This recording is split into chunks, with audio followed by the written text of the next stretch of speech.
चलो व्यूअर्स, आप सभी का path finders by N academy IAS के यूट्यूब चैनल पर स्वागत है। आज इंडियन एक्सप्रेस में सी राजा मोहन एक बहुत ही इंपॉर्टेंट फॉरेन पॉलिसी स्कॉलर, इनका एडिटोरियल आया है, इनका एक ओपिनियन पीस आया है जिसमें इन्होंने जापान के बारे में बात किया है। और इनफैक्ट इन्होंने कहा है कि जापान में जिस तरीके का आज चेंज आ रहा है, इनफैक्ट ये पिछले कई सालों में सबसे ज़्यादा बड़ा ट्रांसफॉर्मेशनल चेंज है एशिया के जियोपॉलिटिक्स में।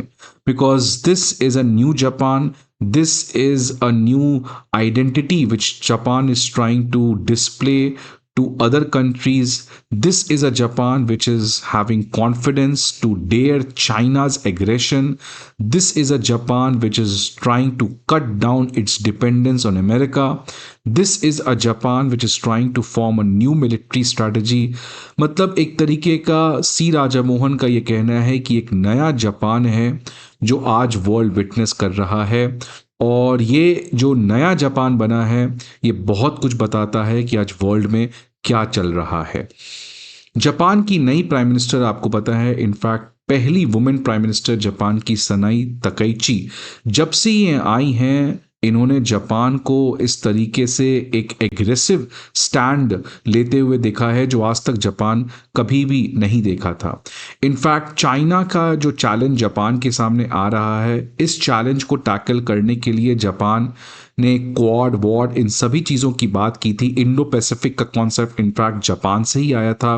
और उस समय जापान के लीडर थे शिंजो एबे, जिनके अंदर इंडिया और जापान की रिलेशन रियल तरीके से बनी है। लेकिन उसके बाद जब शिंजो एबे का असैसिनेशन हो गया और वो एक्टिव पॉलिटिक्स से बाहर इनफैक्ट पहले ही हो गए थे, उसके बाद से जापान में एक पॉलिटिकल वैक्यूम आ चुका था कि अब जापान का क्या होगा। क्योंकि शिंजो एबे एक बहुत स्ट्रांग लीडर थे, एक बहुत प्रैग्मेटिक लीडर थे, एक बहुत फ्यूचरिस्टिक लीडर थे।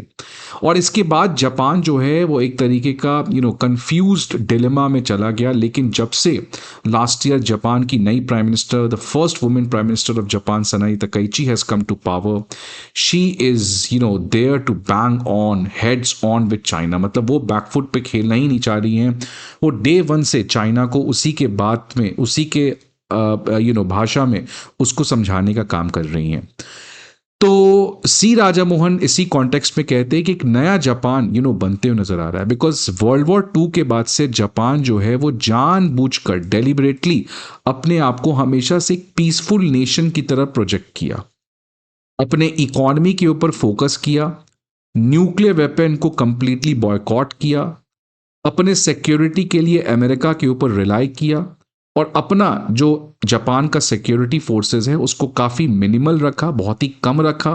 मतलब simple, the focus of Japan was कि कोई भी मिलिट्री फोकस की तरफ नहीं जाना है, ऐसा कोई भी एक्शन नहीं लेना है जिससे मेरा नेबर जो है वो पैनिक में आए, ऐसा कोई भी काम नहीं करना है जिससे वर्ल्ड पीस अफेक्ट हो।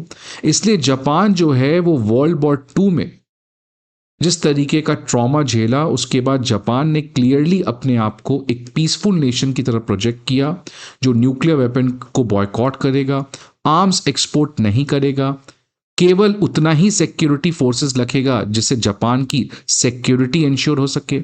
सो जापान की जो स्ट्रैटेजी है, it is only defensive. Japan will not go for offensive, इसलिए जापान को ऑफेंसिव वेपन्स की जरूरत ही नहीं है। और इसी को जापान का पैसिफिज्म कहा गया, पैसिफिस्ट कॉन्स्टिट्यूशन। एक ऐसा कॉन्स्टिट्यूशन जो केवल सेल्फ डिफेंस की बात करता है, मिनिमम आर्म्स प्रोडक्शन की बात करता है, absolute ban on arms export की बात करता है, never ever use of nuclear weapon उसकी बात करता है। लेकिन आज जापान उस पैसिफिज्म से आगे बढ़ रहा है। वो जो एरा था जापान का, अब वो ऑफिशियली खत्म होते हुए दिख रहा है। तो ये वही पॉलिसी है जापान की जिसको हम पैसिफिज्म कहते हैं, जो जापान सेकेंड वर्ल्ड वॉर से लेकर अभी कुछ साल पहले तक इसको अडॉप्ट कर रहा था, जहां पे मिलिट्रियलिज्म के अगेंस्ट बात कर रहा था। बिकॉज सेकेंड वर्ल्ड वॉर में जिस तरीके की जापान की डिफीट हुई, न्यूक्लियर बॉम्ब हिरोशिमा और नागासाकी में हुआ। सो जापान का एक बहुत ह्यूमिलिएटिंग वो दशक था, वो दौर था। और इसलिए जापान हैज रियलाइज्ड कि if we don't focus on economy, then we can never again get back our glory back. और इसीलिए आर्टिकल 9 ऑफ द जापान 1947 के कॉन्स्टिट्यूशन में ये क्लियरली लिख दिया गया कि वॉर जो है वो सॉवरेन राइट नहीं है, बिकॉज कंट्री को लगता है वॉर जाना ये उस कंट्री का अधिकार है। जापान ने अपने इस आर्टिकल में कहा कि वॉर इज नॉट रिनाउंस, का मतलब war is not Japan sovereign right, which clearly is a message कि जापान किसी भी कीमत पे वॉर पे नहीं जाएगा। और जापान जो है वो लैंड, सी और एयर फोर्स को मेंटेन नहीं करेगा। जापान केवल एक लिमिटेड सेल्फ डिफेंस फोर्स रखेगा कि कल को अगर किसी ने जापान के ऊपर अटैक किया तो क्या जापान अपने आप को डिफेंड नहीं कर सकता है? नहीं।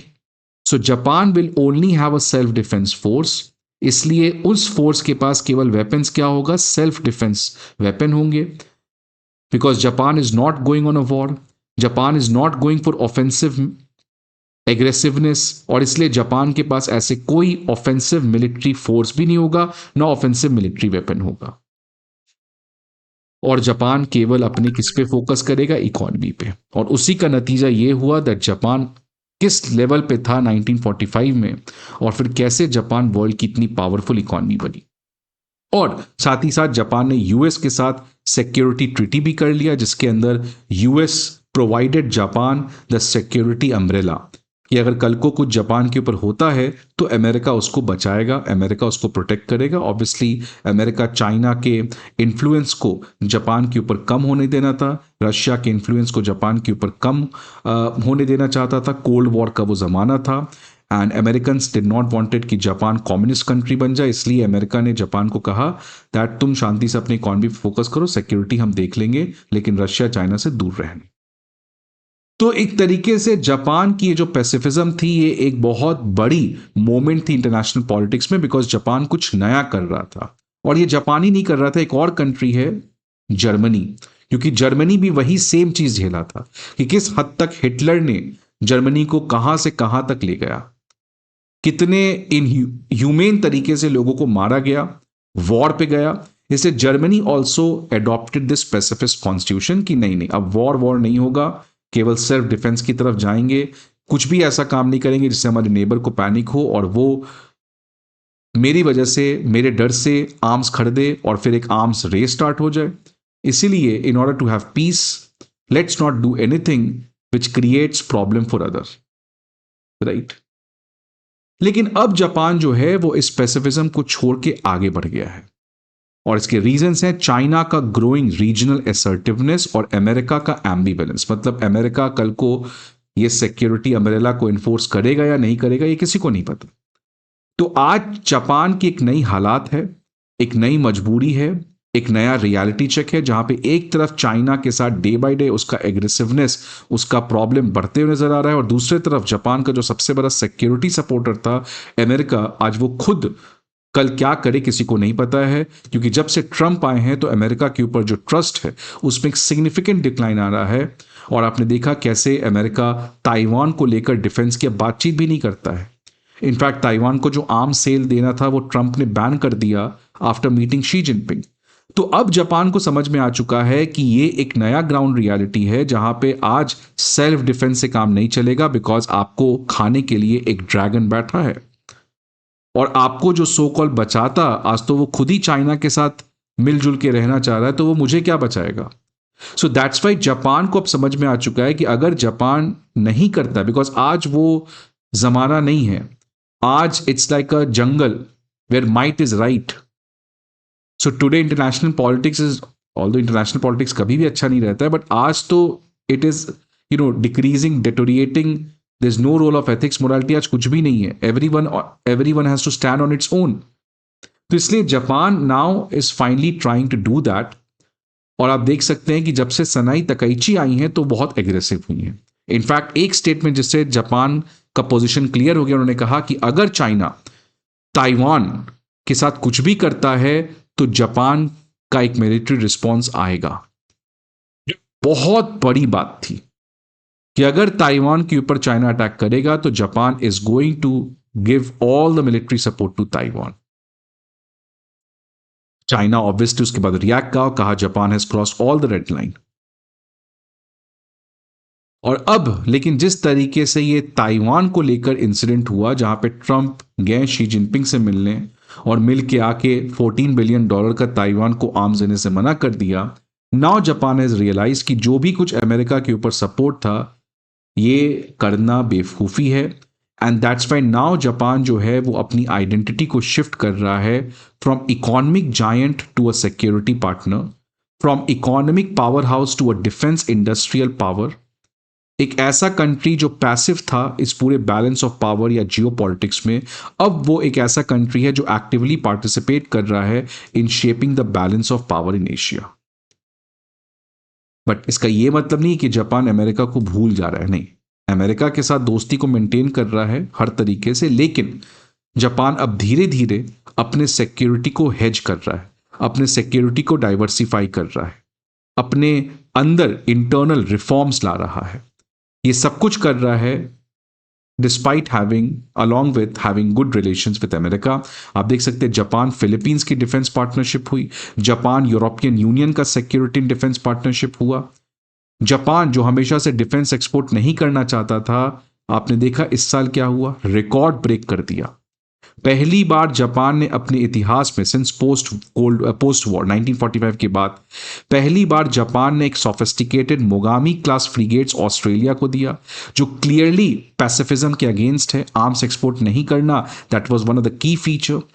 और इनफैक्ट अब न्यूजीलैंड को भी करने जा रहा है, और ये सब इंडो पैसिफिक में चल रहा है। तो आप देख सकते हैं कि जापान जो है अब वो पैसिव नहीं खेलेगा, वो एक्टिव खेल रहा है, वो अब एक्टिवली पार्टिसिपेट कर रहा है इस पूरे जियोपॉलिटिक्स में। और अभी जो रिसेंटली शंग्रीला डायलॉग हुआ था उसमें जापान के डिफेंस मिनिस्टर ने क्लियर कह दिया to step up the national defence spending and military modernisation, increase defence cooperation with friendly nations and lift restrictions on export of arm. तो ये एक नया जापान है, और ये इसीलिए मैटर करता है बिकॉज ये क्लियरली बताता है कि आज वर्ल्ड के जियो पॉलिटिक्स जो है वो बहुत नाजुक हो चुका है। Because if countries like Japan are doing this because of fear of China and because of lack of that liberal international world order जो अमेरिका प्रमोट करता था, विच क्लियरली शोज कि आने वाले समय में आर्म्स रेस बड़े लेवल पे होगा।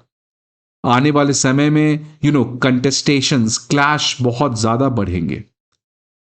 Because if Japan is doing this, then what about other countries? और जापान ने डेयरली वहां पे चाइना को मैसेज दिया। जापान के डिफेंस मिनिस्टर ने कहा the pot is calling the kettle black. China can't dramatically build up its own military capabilities, indulge in coercion of all kinds, and accuse others of rearmament and militarism. So this is a clear-cut message to China, which clearly shows कि Japan जो है वो China से back foot पे नहीं खेल रहा है। और इसलिए सी राजामोहन कहते हैं कि इंडिया को भी जापान से कुछ लेसन्स ऑब्वियसली लेना चाहिए, कि वॉशिंगटन के साथ हमें रिलेशन को बना के रखना चाहिए। ट्रंप आएंगे जाएंगे, बट इमोशनल होकर अमेरिका को कुछ बोलकर उससे दोस्ती तोड़ देना या प्रॉब्लम क्रिएट करना, ये आज हमारे हक में नहीं है, हमारे पोजिशन में नहीं है, because we want to use America's capability for our own gain. लेकिन इसके साथ साथ जिस तरीके से Japan middle power, regional power coalition कर रहा है, सेम तरीके से इंडिया को जापान, कोरिया, ऑस्ट्रेलिया और आसियान के साथ एक अच्छा रॉक सॉलिड पार्टनरशिप बनाने का प्रयास करना चाहिए। So this is a new world in which we are living, और आने वाले समय में ऐसे बहुत सारे और इंटरेस्टिंग यूनिक डेवलपमेंट जरूर होंगे जियो पॉलिटिक्स में। आपको क्या लगता है? Please let me in the comment box. I hope आपको ये वीडियो अच्छा लगे। See you again some other video. Till then good night, take care.